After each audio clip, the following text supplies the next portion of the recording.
نه ان شاء الله. خو صرف دا یو خبره ده کوم چې زه دا د عمرې لتلو نو عمرې نه بعد یو ملګري بوتلو بدر ته د بدر هغه مقامات مو کتل نو په لاره کې یو ډېر اوچت غر و نو په هغې پاسه یو ډېر لوی عظیم عمارت چې کوم دی نو جوړ شوی دی. ما ته تپوس وکړه ما د غره د پاسه دا دومره لوی تعمیر چې شوی دی او دا دومره لوی لوی بنګلې دا څه کیسه ده؟ نو هغه راته وی دا خلک ډېر ښه سوال دی وکړو وی دا شافعت چې کوم دی نو ځان له یو ډېر لوی عظیم محل چې کوم دی نو دا په عربونو ریاله باندې دا تیار کړی او دلته به هغه چې کوم دی نو مدینه منوره کې په دې ځای کې هغه پاتې کېدلو. دا د عراق مصر سایډ نه یو شیخ بناته شیخ الحدیث او مسجد نبوي کې به یو میاشت درس حدیث کولو دا خلک به ورته ناست وو. وی هغه هم د بدر طرف ته روانو چې وی کتل دا نو تپوس وکړو چې دا څه شی دی نو خلکو ورته وی چې دا د فهد صاحب کور دی دا ځان له یو محل تیار کړی دی او ډېر زیات په دې باندې هغه خرچه کړې ده. وی هغه شیخ صاحب لږ ساعت وی داسې غلی او بیا ووی چې فهد ته زما دا پیغام ورسوئ چې تاله شرم نه درځي چې رسول الله مبارک علیه الصلاۃ والسلام مدینه منوره کې په خپله روزه مبارکه کې پروت دی او ته بره په اسمان کې د محل جوړ کړی دی ولته پروت دی تاله هلته خوب څنګه درځي؟ تا ته دا بېادبي نه ښکارېږي؟ وی علما ورسره وو چې کله واپس شو نو فهد سره چې کله میټینګ نو علماو ورته د شیخ صاحب دا خبره هو به هو په هغه الفاظ ورسوله. وی فهد ووی وی زما د رب ذوالجلال په عزت قسم وي چې تر اوسه پورې زما ذهن ته دا خبره نه وه راغلی او اوس چې شیخ صاحب زما رهنمایي وکړه زه ورته دعا هم کوم او دا ویم چې زما د الله په عزت قسم وي چې فهد به د دې نه بعد دې محل ته قدم دنده نه کړي دا ما حرم مدني ته دا وقف کړو د دې نه بعد به زه د قدم هم دنده نه کوم ځکه په دې کې د بېادبۍ یو عنصر په دې کې موجود دی. مړ شه تر مرګه وخته پورې دا عظیم تعمیر چې کوم د کړی او دا عظیم محل چې کوم تیار کړی په عربونو ډالرو باندې او خپل قسم یې پوره کړه د هغې نه بعد یې هلته بیا قدم کې نه ښودلو او هغه ځای چې کوم دی نو مدینې منورې جومات دپاره وقف کړ او دا اوس د قرآن کریم دا کوم مصحفونه چې تیاریږي د دې بنیادي کارخانې دې ځای ته یوړل دی هغې ځای ته وقف کړه. خوږو عزتمندو یو طرف ته د دنیا عالم د رسول الله مبارک سره د عشق او د محبت دا عالم دی او بل طرف ته دا بې حیا او دا بې تمیزه خلک دا مدر پدر آزاد خلک دی زیو د رسول الله مبارک علیه الصلاۃ والسلام په روزه باندې داسې کرتوت مخې ته راولي چې د هغې په ذریعې سره دنیای عالم ته د پاکستاني قوم لخوا دا پیغام ځي چې پاکستاني قوم دا بې ادبه قوم دی او دا په توهین کې مبتلا قوم دی. نو زه خوږو عزتمندو خپلو مشرانو ته دعا کوم چې ډېره بر وقت فیصله وکړله چې زمونږ او ستاسو دغه پیغام چې کوم د دوی په ذریعې سره دنیا ته تللی دغه پیغام به موږ په 21 مئی باندې دا غلط ثابتو او دنیای عالم ته او دنیای جهان ته به دا موږ پیغام ورکو چې دا بې حیا دا بې تمیزه خلک دا د پاکستان او د پاکستانی او د مسلمان قوم نمایندگان نه دي بلکې پاکستانی قوم دا هغه قوم ده چې د رسول الله مبارک علیه الصلاۃ والسلام په ناموس باندې جان هم قربان کوي مال هم قربان کوي وخت هم قربان کوي ټوله زندگی په دې باندې قربان کولو ته تیار دي. خوږو عزتمندو زمونږ او ستاسو خو یو کردار پروت دی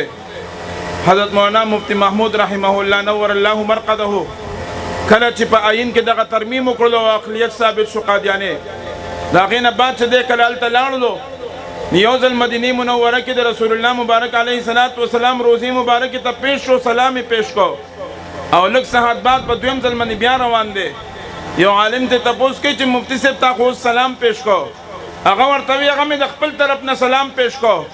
او په دویم ځل باندې زه د رسول الله مبارک علیه الصلاۃ والسلام روزې ته د پاکستانی قوم له طرف نه مبارکي پیش کول لپاره ته پیش کېږم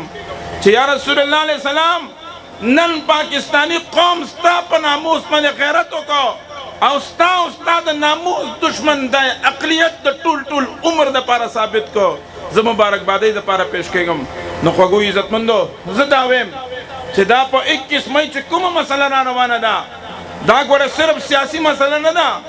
دا د ووټ مسله نه ده دا د سکورینګ مسله نه ده دا د ایمان او د عقیدې مسله ده د دې دپاره دومره محنت وکړئ چې په 21 مئی باندې پاکستان نه دنیا عالم ته دا خبره ثابته ول غواړي چې موږ د رسول الله مبارک علیه الصلاۃ والسلام شیدایان یو او د رسول الله مبارک علیه الصلاۃ والسلام په عشق او په محبت کې موږ د ټول جهان نه تیر خلک دا به ورته ثابته ول غواړو نو خوږو عزتمندو ثابتو به د لپاره به قرباني ورکو خوږو عزتمندو زمونږ به څه مال دولت چې د رسول الله مبارک په ناموس باندې د غیرت وخت راشي موږ یې قربان کو د هر څه به ورپاره قربانو مال به قربانو جان به قربانو اولاد به قربانو او خوږو عزتمندو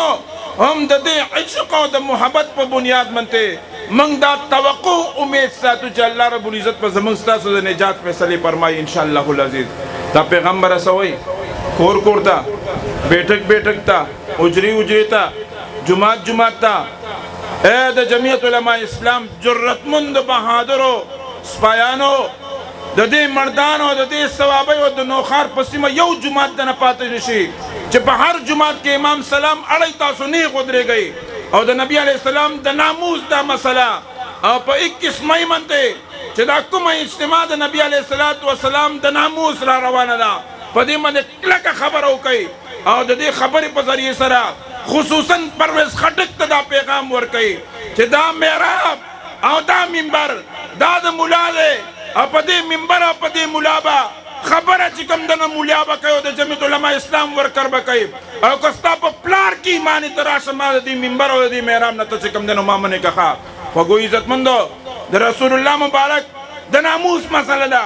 د خان او د نواب د جاگیردار اس پروا مو نه ساتئ ودرېږئ په جرأت سره په هر جماعت کې ودرېږئ او د 21 مئی خبره وکړئ په جرأت سره وکړئ ښه او قوم ته دا پیغام ورسئ او چا چې ستا د 21 مئی د دغه عظیم اجتماع په حواله په جماعت کې مخالفت وکړو همدا د دې نښه ده چې دا بې ایمانه او بې غیرته انسان همدغه د نبي علیه السلام د ناموس ګستاخ همدغه سړی دی ښه ځکه چې موږ کومه خبره په 21 مئی کوو په دې کې د ووټ خبره شته په دې کې د سکورینګ خبره شته دا خو صرف او صرف د نبی علیه السلام د ناموس خبره ده نو لہذا په هر جماعت په محراب کې سحر یو جماعت کې مسکوي ماسپخین بل کې کوئی مازیګر بل او ماښام بل او ماسخوتن بل د شپې ځان سره حساب کوي چې ما د نبی علیه السلام د ناموس لپاره څومره قرباني ورکړه څومره جدوجہد مې وکړو او څومره محنت مې وکړو د شپې ځان سره حساب کوي او ان شاء الله العزیز د مردان ثوابیو د نوخار خاوره دا علمی خاوره ده دا د اسلام خاوره ده او خوږو عزتمندو دا د رسول الله مبارک علیه الصلاۃ والسلام د عاشقانو د محبینو خاوره ده نو دا به ورته ثابتو ان شاء الله العزیز کردار به ادا کوم ان شاء الله الله دې تاسو خاند او آباد خوشاله عزتمن لري زه په آخره کې د ټولو ضلعو د مشرانو شکریا ادا کوم چې هغوی نن دلته کې خاطرخوا نمایندګي حاضره کړې ده او بیا د میزبان جماعت حضرت مولانا شیخ قاسم صاحب دامت برکاتهم العالیه حضرت مولانا مانا شاه حقانی صاحب دامت برکاتهم العالیه چې دوی کوم میزباني کړې ده موږ د دوی هم شکریا ادا کوو د سوشل میډیا د ملګرو هم چې کوم دی نو شکریا ادا کوو د سوشل میډیا د ملګرو نه به زه دا درخواست وکړم چې د 21 مئی په حواله باندې روزانه باقاعده چې کوم دی نو ټرینډ وچلوئ چې څوک هم فیسبوک کولاوئ چې په هغې باندې د 21 مئی د تقدس حرم نبوي د هغې اشتهار په دې باندې چې کوم دی نو لګېدلی وي د ضلع ثوابۍ د سوشل میډیا ملګرو ته د نوخا د سوشل میډیا ملګرو ته د مردان د سوشل میډیا ملګرو ته هغوی ته زه دا درخواست کوم چې په دغه کار باندې ولګي چې بل کار نه وي چې څوک هم موبایل کولاوئ چې مخې ته هم دا راځي مخکې موده کې موږ په اسلام آباد کې امیر صاحب هم راسره و نو هلته د پی ټي آی او ایم این اے میلاو شو نو ما ته ویل درویش صاحب ستاسو د چړو نه خو موږ پوزې لرالو ما ولې وی چې موبایل کولاو نو وي دی به پرې ناست چې موبایل کولاو دی به پرې ناست وي موږ لا خبره نه ورکړي لکه د میګوتون پرې راخلاصي نو ما ورته دا چینو خو مخکې به موبایل پوهېدل نه چې اوس پوه شي والله کې مې ستا پلار ته ترې نجات میلاو شي ښه مې اوس به هم په دغه سوشل میډیا به هم غر کوو ښه نو دی دې طرف ته متوجه شئ او نور چې کوم ملګري دي هغوی ته زه دا درخواست کوم چې د چا یو فلیکس وس کېږي په خپله ضلع کې یو فلیکس ولګوئ دا ساین بورډ که د چا دوه کېږي دوه ساین بورډه ولګوئ د چا درې کېږي درې ساین بورډه ولګوئ خوږو عزتمندو د ضلعي جماعت په خپله څه شی نه د ضلعي جماعت چې وي نو دا په خپل کارکون باندې جماعت وي نو که تاسو هر یو شی د ضلعي جماعت ته پرېږدئ نو ضلعي جماعت به غریب څه کوي خو هغوی ملاتړ خو تاسو یې چې تاسو تعاون کوئ نه به مضبوط وي چې تاسو تعاون نه کوئ هغه به کمزورې وي زموږ امیر صاحب یو لطیفه کوي یو خان کر میلمه راغلی و خبره اترې شو چې کله تلنو خان ته ماښام ډوډۍ ستو کو نو بس هغه وایي چې نه زه ځم نو خان ورته زه بس ټیک ته خو چې کله د نوکر نه اجازت غوښتلو نو هغه ورپسې کلک ونښوته چې نه نس دی خوړلی نه شي ماښام ډوډۍ خو به خامخا دلته خورې چې ته ما ته هر څه مو وایې خو ماښام ډوډۍ به دلته خورې ښه بهر صورت خو مېلمه دې ځان خلاص کو نو هغه خان دې نوکر ته وی چې دلته راشه دا چې ما هغه ته ست وکړو بس هغه وایي زه ځم نو ما پرېښود دا تور په دومره کلک ولې ونښوتې ته خان یې که زه خان یم هغه ته خان دا نوکر چې ټوپونه وایي دا د خان په موږي باندې ټوپونه وایي ستا غوندې خان لرم دا ځکه ما داسې کلکه خبره کوله نو زه ته وایم دا د ضلعو جماعتونو مشران چې دا په صوبه او په مرکز کې دا کوم جنګ چې کوي نو دا د خپل جماعت د سپایي د هغه په موږي باندې کوي چې هم مضبوط نو د خبره مضبوط وي چې کمزور وي هغه تعاون نه کوي بیا د خبره مالته کمزوري وي